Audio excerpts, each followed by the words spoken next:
And what a wonderful coincidence, what a right coincidence. इतने कोलाहल के बीच में शांति की बात करना।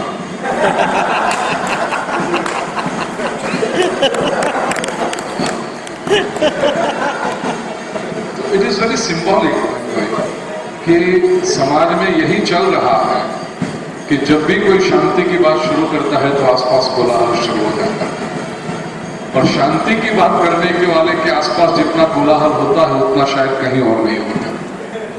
लेकिन एक बात है कि शांति की बात शुरू करो तो कोलाहल कम हो जाता है।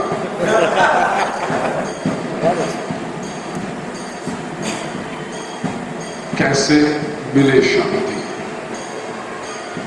सभी की खोज है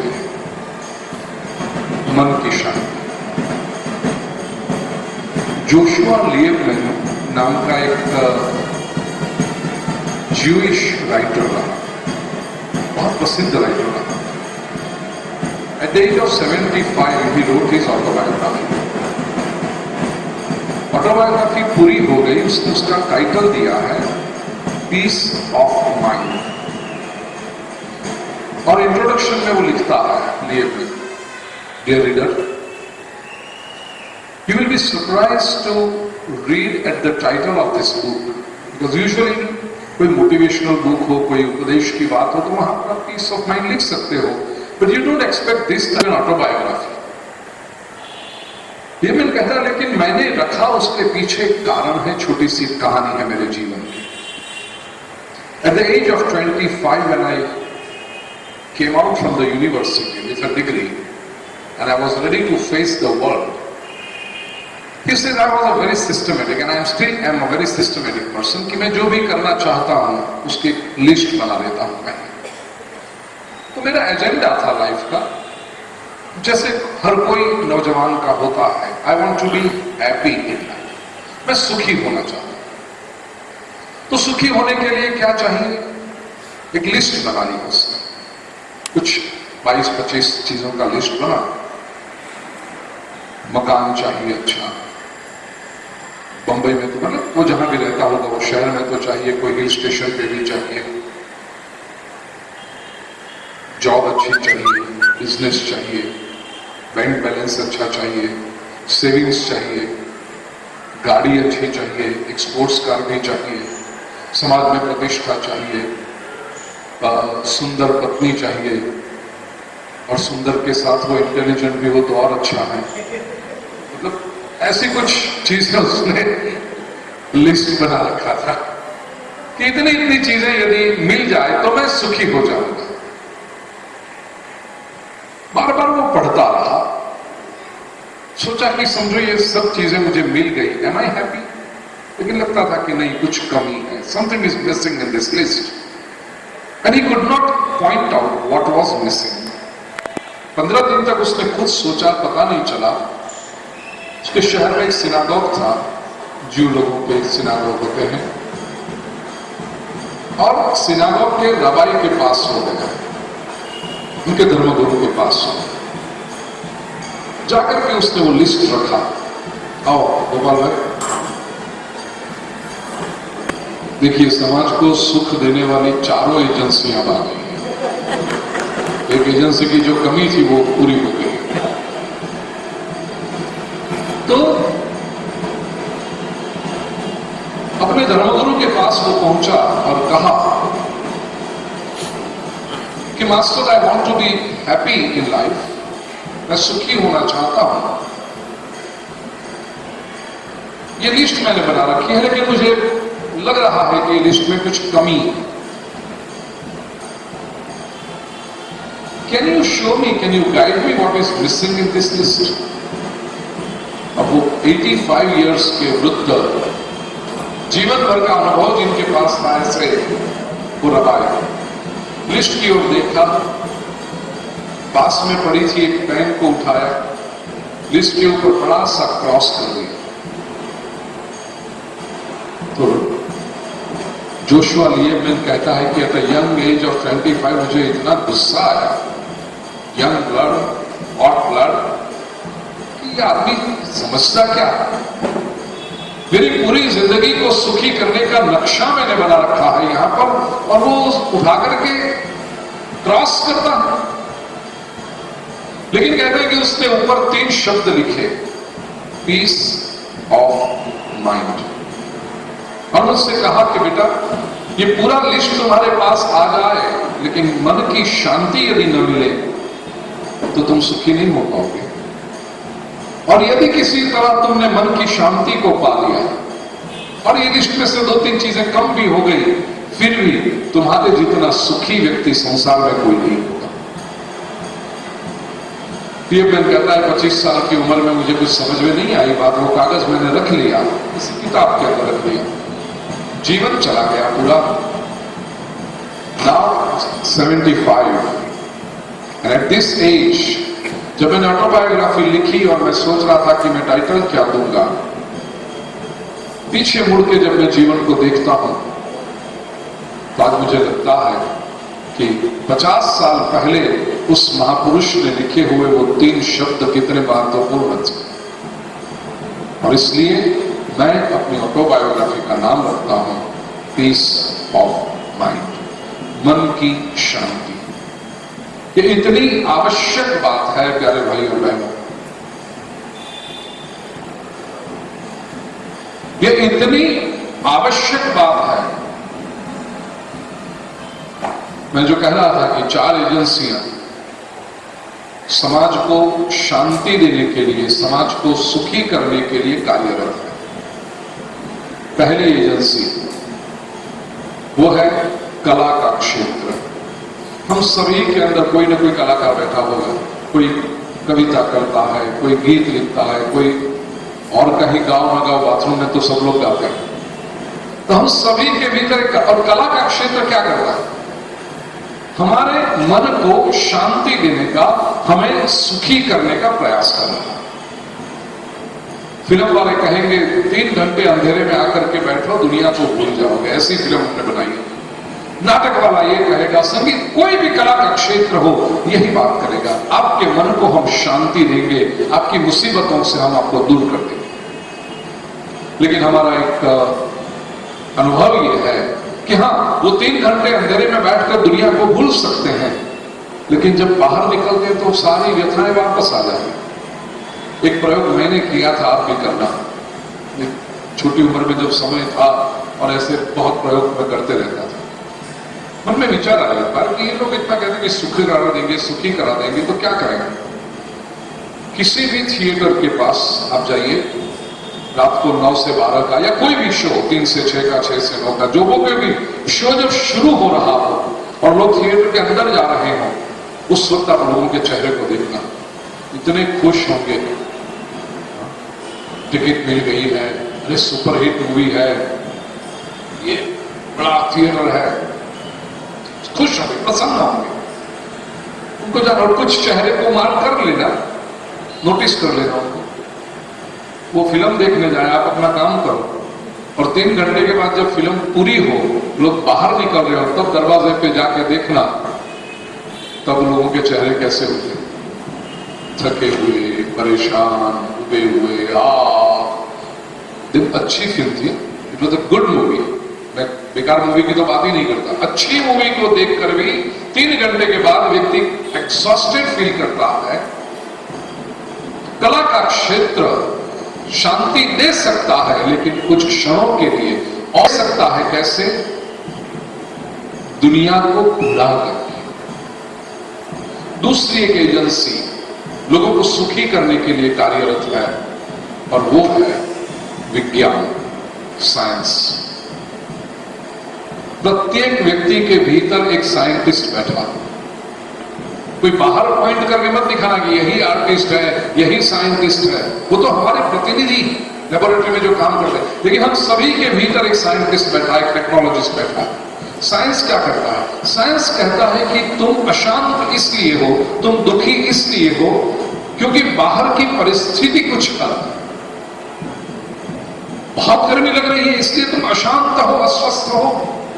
चिंता मत करो, पंखा चला देंगे, तो साइंस हमें पंखा देता, एयर कंडीशनर लगा देंगे। साइंस क्या करता है? बाहर की परिस्थिति को बदल के आपको शांत और सुखी बनाने का प्रयास करो।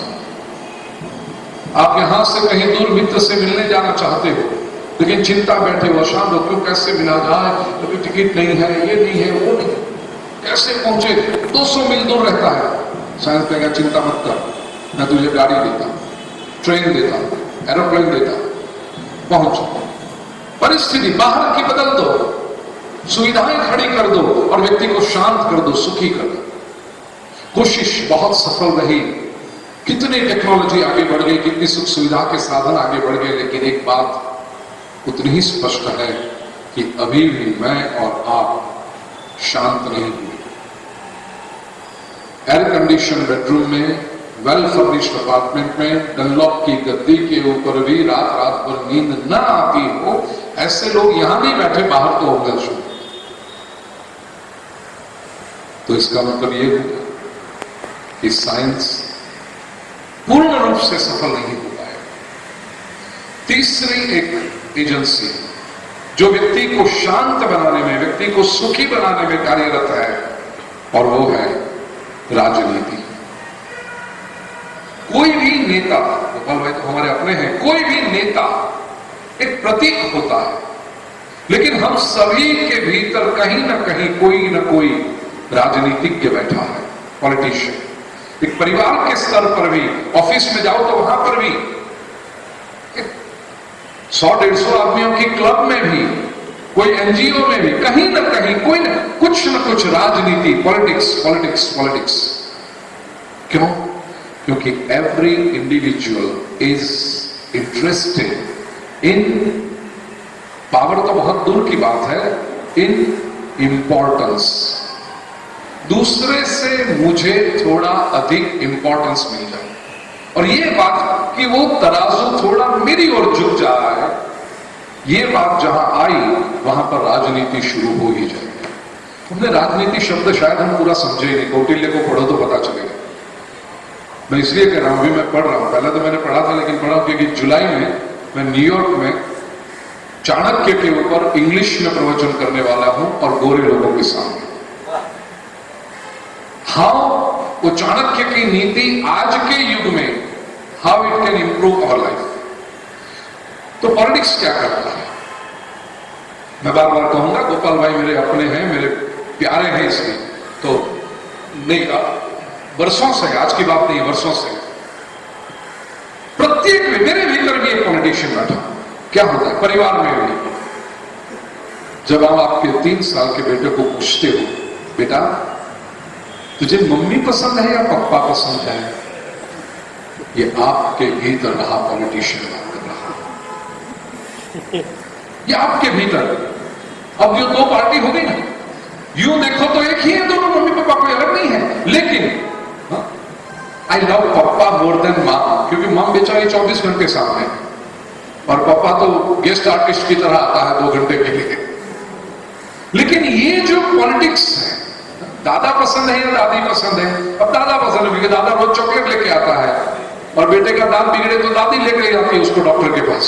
तो डॉक्टर के पास ले जाने वाली दादी पसंद नहीं है, लेकिन चॉकलेट देने वाला दादा पसंद है।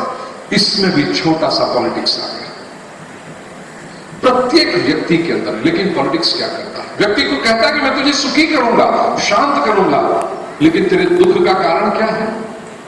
तेरे दुख का कारण दूसरा व्यक्ति, ये राजनीति। ब्रिटिश का हमने देखा था, हम लोगों ने कैसे हमारे पर 200 वर्ष राज किया, डिवाइड एंड रूल, बांटो, देखो वो बेकार, वो बुरा। राजाओं से कहा तुम्हारी प्रजा तुम्हें परेशान कर रही है, हमारे सैनिक बिठा दो तुम्हारे कोर्ट के अंदर, हम प्रजा को सीधी कर देंगे। हम गोरे सैनिकों को देखकर प्रजा डर जाएगी और तुम्हारा प्रभाव बढ़ेगा। और प्रजा से जाकर कहा कि ये राजा तुम्हारा शोषण कर रहा है, हमें तुम्हारे साथ में ले लो, हम तुम्हारे राजा को ठीक कर देंगे। ये डिवाइड एंड रूल, ये पॉलिटिक्स के बेसिक रूल। तो राजनीति कहती है तुम दुखी हो क्योंकि उसका कारण दूसरा कोई व्यक्ति है, मेरी ओर वो पलड़ा झुका दो, हम वो दूसरे को ठीक कर देंगे। मालिक से, मिल मालिक से कहेंगे मजदूर तुम्हें परेशान कर रहे हैं, और मजदूरों से कहेंगे हमें मत दो, मिल मालिक को ठीक करेंगे। ये राजनीति। कोशिश बहुत हो रही है लेकिन हम देखते हैं विश्व भर में कि पलड़ा कभी इस तरफ झुकेगा, कभी इस तरफ झुकेगा, और इस बार चाहिए कि पलड़ा इस तरफ झुके,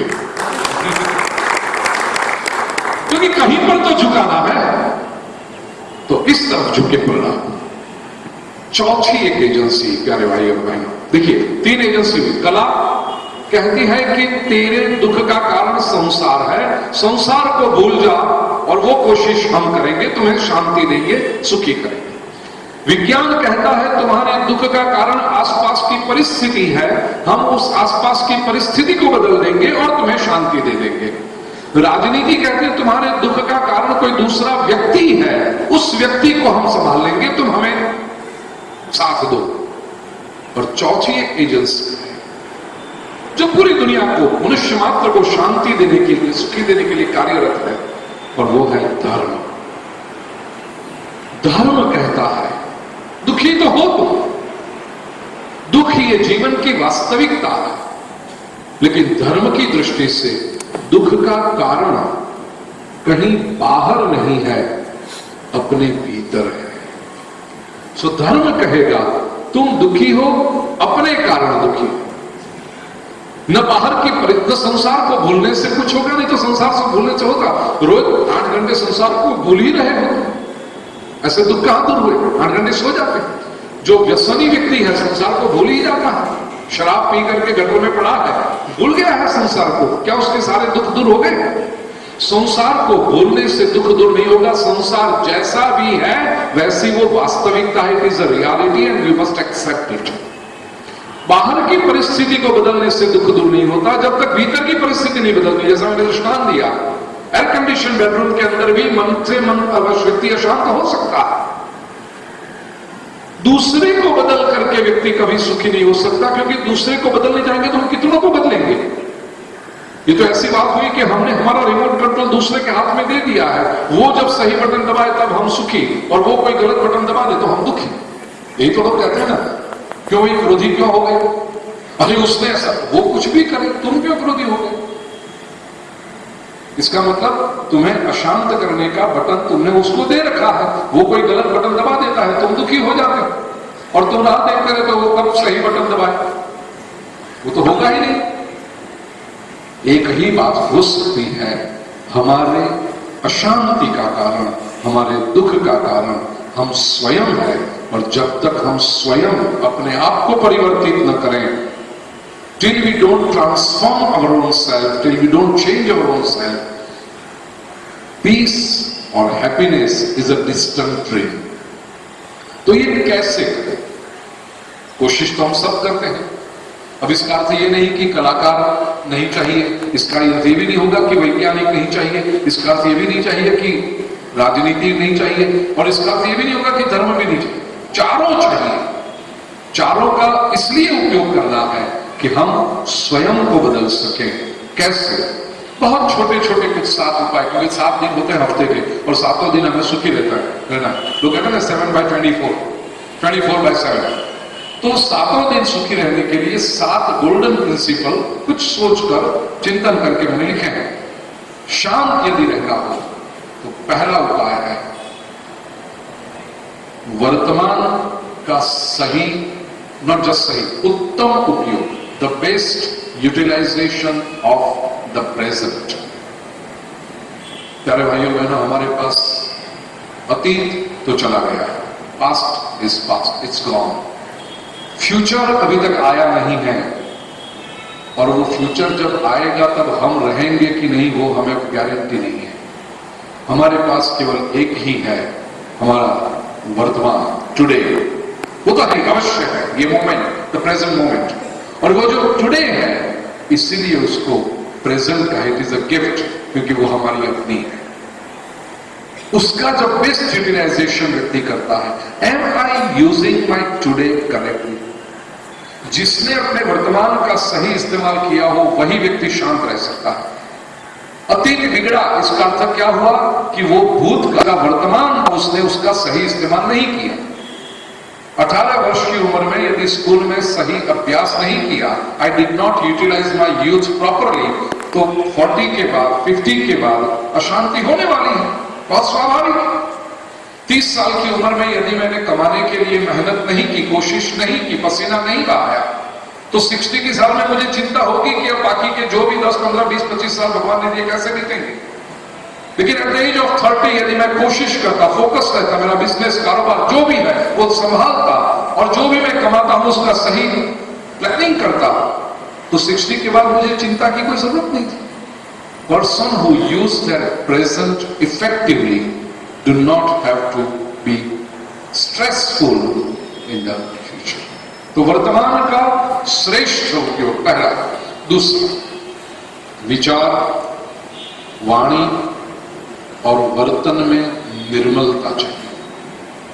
जिसके विचार निर्मल हो, निर्मल शब्द का अर्थ है जिसमें कचरा ना हो, कोई कूड़ा ना हो, कोई गंदगी ना हो, जिसके विचार पवित्र, वो हमेशा शांत रहे, चाहे आसपास की परिस्थिति कुछ भी हो जाए, चाहे कितनी भी एडवर्सिटी आ जाए, चाहे अपने लोग दुश्मन बन के खड़े हो जाए, लेकिन जो व्यक्ति के अपने विचार सही है, मैंने किसी का बुरा नहीं सोचा है, मैंने कभी किसी के बारे में बुरा कहा नहीं है, और मैंने कभी किसी के साथ बुरा वर्तन नहीं किया है। विचार, वाणी और वर्तन में निर्मलता, वो हमेशा शांत रहेगा। तीसरी बात, वीक थॉट्स मत रखो, दुर्बल विचार मत रखो, हमेशा पॉजिटिव थिंकिंग। गुजराती में आप कहते हैं दुखने भागोड़ों में, रुमिनेटिंग जिसको कहते हैं। गाय ने घास खा लिया, तो खाती तो है जब बहुत जल्दी जल्दी, और फिर किसी पेड़ के नीचे जाकर के उसको, तो हिंदी में क्या कहते हैं उसको, रुमिनेटिंग, भागोड़, उसको एक शब्द है, बहुत सुंदर शब्द है हिंदी में उसके लिए, कोई बात नहीं, आप समझ गए मेरी बात। तो हम क्या करते हैं, जब परिस्थिति, कोई विपरीत परिस्थिति सामने आती है, तो वी आर फ्लावर गास्टेड। अरे ये हो रहा है, मेरे साथ में ऐसा हो रहा है, ऐसा क्यों हो रहा है? और फिर जब भी हम शांत बैठते हैं, अकेले बैठते हैं, तो वही दुख की बातों को बार बार, वही चिंता, उसने मुझे ऐसा क्यों कहा होगा, उसने मेरे साथ ऐसा क्यों कहा होगा, इसने मेरे लिए दूसरे व्यक्ति को ऐसा क्यों कहा होगा, अब वो क्या करेगा, वो कैसे, दुख की बातों को बार बार सामने मत लाइए। प्लानिंग कर लीजिए, आपका आयोजन सही होना चाहिए, लेकिन उसी बात पर बार बार चिंतन करने से दुख बढ़ता है। चौथी बात, क्रोध और अहंकार का जो संग है वो व्यक्ति को अशांत कर देता है। I don't need to explain, क्योंकि आप सब तो लोग को कोई क्रोध करता ही नहीं है, तो बेकार में क्यों बात करें। आप तो सब इतने शांत लोगों कहां क्रोध करते हो, सब मेरे अपने हो, इतनी सुंदर भागवत की कथा आपने सुनी है। लेकिन हमने देखा है कि जब दूसरे लोगों को क्रोध आता है तो वो कितने अशांत हो जाते हैं, कितने लाल हो जाते हैं, कितने आंख बबूले हो जाते हैं, और हम उनको जाके कहेंगे मत करो मत करो, फिर भी अरे ना करो, ये ना करो। क्रोध, और क्रोध की जड़ में है अहंकार, ईगो। मैं ही सही हूं, मेरा कहना ही सही है, ये जो कुछ हो रहा है सब यश मुझे ही मिलना चाहिए, ये बड़ी गलत बात है। वो व्यक्ति को अशांत कर देता। श्रीमद् भागवत में यशोदा जो है ना, कन्हैया को देती है सबको। यशोदा शब्द की व्याख्या ही है यशोदाति इति यशोदा, जो यश दूसरों को दे। ये सफलता कैसे मिली? नहीं, आपकी वजह से मिली। अरे आपने किया, नहीं नहीं आपकी गाइडेंस थी इसलिए। अरे आप जैसे अच्छे वॉलंटियर हमारे पास नहीं होते तो कैसे होता, आप लोग दौड़ते हो इसीलिए तो काम होता। कि परस्पर जो यश बांटने की प्रक्रिया है, अरे उसे क्या पता, जो कुछ किया मैंने ही तो किया, मैं ना तो क्या होता, तू करके तो देख, अकेला खड़ा रह के होता क्या है। तो अहंकार व्यक्ति की शांति को छीन लेता है, उसके सुख को छीन लेता है। पांचवी बात है पर निंदा, दूसरे की निंदा करना व्यक्ति को अशांत कर देता है। निंदा के लिए क्या करना पड़ता है? निंदा के लिए दूसरे के दोष ढूंढने पड़ते हैं, तभी तो निंदा करोगे कि उनमें बुराई क्या है, उसमें दोष क्या है। वो हम क्यों करें, हम तो अच्छा ही ना ढूंढें। और मैंने देखा है जिंदगी ने जो कुछ सिखाया उसमें कि बुरे से बुरे व्यक्ति में भी कुछ गुण होते हैं और अच्छे से अच्छे व्यक्ति में भी दोष हो सकते हैं, तो हम गुण को ही क्यों न चुनें। महाभारत में एक सुंदर प्रसंग है। द्रोणाचार्य जी परीक्षा ले रहे थे पांडव और कौरवों की। परीक्षा ऐसी थी, प्रश्न पत्र अलग अलग थे। दुर्योधन से कहा गया था कि जाओ और नगर में जाकर के सबसे अच्छा व्यक्ति जो हो उसे ढूंढ कर ले आओ, और युधिष्ठिर से कहा गया था जो सबसे बुरा आदमी हो उसे ढूंढ कर ले आओ। दूसरी सुबह दोनों आए, साथ में कोई नहीं था। द्रोणाचार्य ने कहा क्यों, परीक्षा जो मैंने दी थी, मैंने कहा हो गई ना, तपास जांच की तुमने? हाँ हाँ। कौन है सबसे बुरा, सबसे अच्छा आदमी कौन है? दुर्योधन से पूछा गया। दुर्योधन कहता है मैं खुद। पूरे हस्तिनापुर नगर में गया, मुझसे अच्छा कोई दिखा ही नहीं, तो मैं ही फिर गुरुदेव आपके सामने आ गया। द्रोण जी हंसे। युधिष्ठिर से पूछा बेटा तुम अपनी परीक्षा का उत्तर ले आए हो, तुम्हें मैंने कहा था कि सबसे बुरा व्यक्ति कौन है? युधिष्ठिर ने नम्रता से कहा गुरुदेव मैं ही सबसे बुरा हूं, क्योंकि पूरे नगर में गया, सभी के अंदर मैंने कुछ न कुछ गुण देखे, कुछ न कुछ अच्छाई देखी, और मुझे लगा कि सभी के पास से मुझे कुछ सीखने जैसा। आपकी तालियां बताती है कि द्रोणाचार्य कर रहा है वो क्या, मुझे उसमें रस है ही नहीं, क्योंकि निंदा की प्रवृत्ति इसलिए बढ़ती है कि दे लेने वाले होते हैं। डिमांड एंड सप्लाई का रूल उधर भी काम करता है। हमारी डिमांड होती है इसलिए निंदा के सप्लाई करने वाले आ जाते हैं। हम झोली मतलब ये कान तैयार रख के बैठे हैं, कोई निंदा करने वाला भाई है, कोई निंदा करने वाला, लाओ लाओ कुछ सुनाओ, और डिमांड है तो सप्लाई करने वाला है। हमारी ओर से डिमांड ही बंद कर दो, हमें वो सुनना ही नहीं, तो सप्लाई करने वाले अपने आप कम हो जाएंगे। अब देखना 6 महीने के अंदर अंदर लोग कहेंगे ये बात उनसे मत को, उनको कोई इंटरेस्ट है ही नहीं, ऐसा हो निंदा अपने आप आपके पास आना बंद हो जाएगा।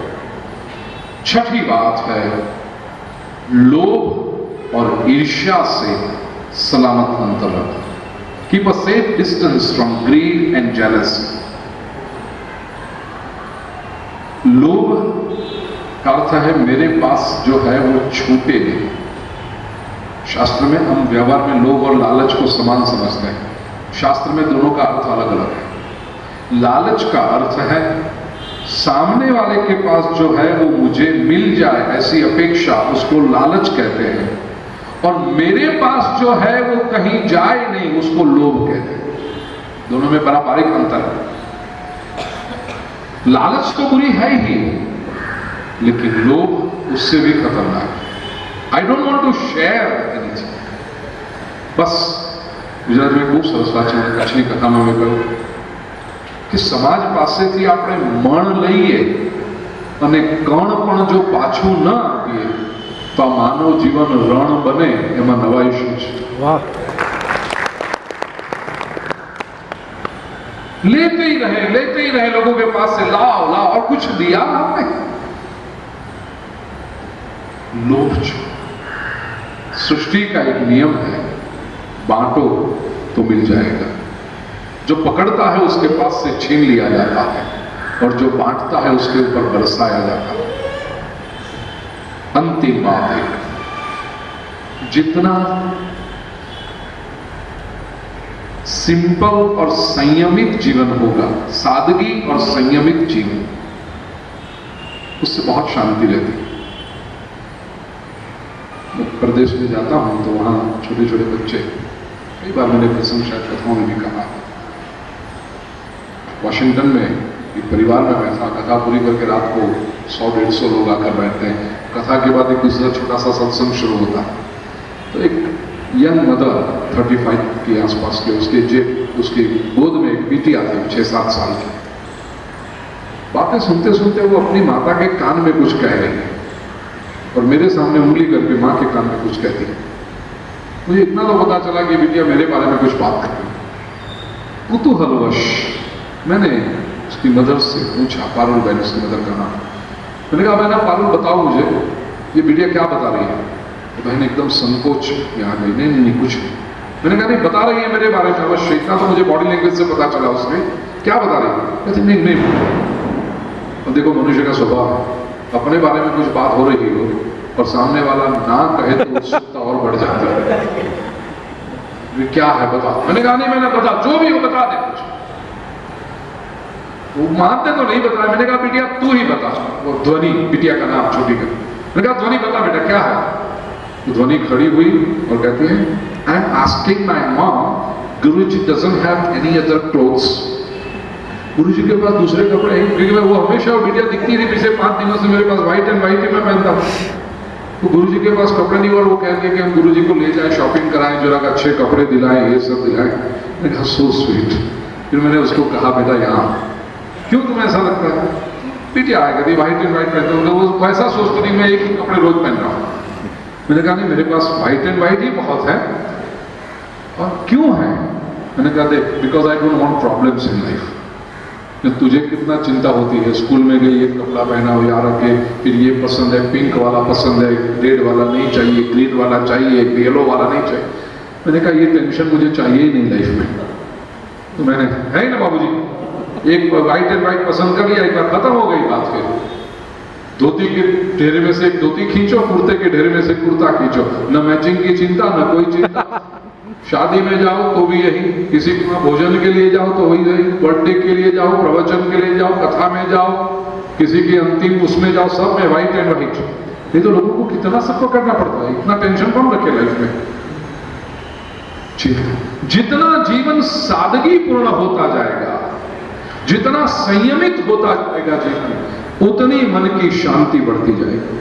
हमें कोई ट्रेंड की भी चिंता नहीं करनी पड़ती। आप लोगों को तो ट्रेंड की चिंता पड़ती है, अभी क्या चेक्स चलता है, ये चलता है, अभी कौन सी स्टाइल चलती है, बेल बॉटम पहनो, टाइट पहनो, ये पहनो, कोई फिक्र ही नहीं है। चिंता जो ट्रेंड चलता हो चलता रहे, हम तो अपनी चाल पे चलते। जितनी सिंप्लिसिटी आएगी जीवन में प्यारे भाई और बहनों, उतनी मन को शांति मिली। वो डिपार्टमेंट ही बंद हो गया मेरा, मुझे कोई टेंशन ही नहीं है उस बात का, उतनी जीवन में शांति।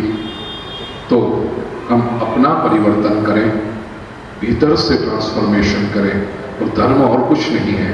It is a scientific technique for our own inner transformation, जिससे बाहर की परिस्थिति चाहे कोई भी हो, सोशल प्रॉब्लम हो, फैमिली प्रॉब्लम हो, फाइनेंशियल प्रॉब्लम हो, कुछ भी हो, बाहर की परिस्थिति कुछ भी हो, हमारी अपनी भीतरी शांति बनी रहेगी। और ईश्वर के पास जब हम पहुंचते हैं, या तो अपने आप के साथ जब होते हैं, let me tell you my dear friends, nothing is more precious than our own peace. क्योंकि हमें अपने आप को जो जवाब देना होता है, वो हम ये जवाब नहीं देते कि हम कितनी कीर्ति, अकेले हो गए, आप क्या कीर्ति कमाया है? 10 लोगों के बीच में हो तो सम्मान पत्र के मूल्य होता है, अकेले हो तो कौन सा सम्मान पत्र, अकेले हो तो कौन सी संपत्ति, अकेले हो तो कौन सी प्रतिष्ठा। अकेले हो तो केवल एक बात मूल्यवान होती है, पीस ऑफ माइंड। आज के दिन में ईश्वर से मैं प्रार्थना करूं कि आप सभी को मन की शांति प्राप्त हो, और ये रोटरी की प्रवृत्ति के द्वारा आप आने वाले कई वर्षों तक स्वयं तो शांति प्राप्त करें, बट लोगों के जीवन में भी शांति और सुख का उजियारा देने का प्रयत्न करते रहें। बाकी आप सभी के अंतःकरण में विराजे परमात्मा को मेरे बहुत बहुत प्रणाम। और जब भी गोपाल भाई होते हैं मेरे दायरे के बाहर जाकर, लेकिन मेरी ये निष्ठा है इसलिए कहता हूं, ये वर्ष अत्यंत महत्वपूर्ण वर्ष है। हमारे यहां तो कोई चिंता नहीं है, ये तो सेफ नहीं है, यहां से भी और पूरे भारतवर्ष से भी हमें परिवर्तन करना है, सही लोगों के साइड में पलड़ा झुकाना है, और ऐसे झुकाना है कि पूरे राष्ट्र का विकास हो।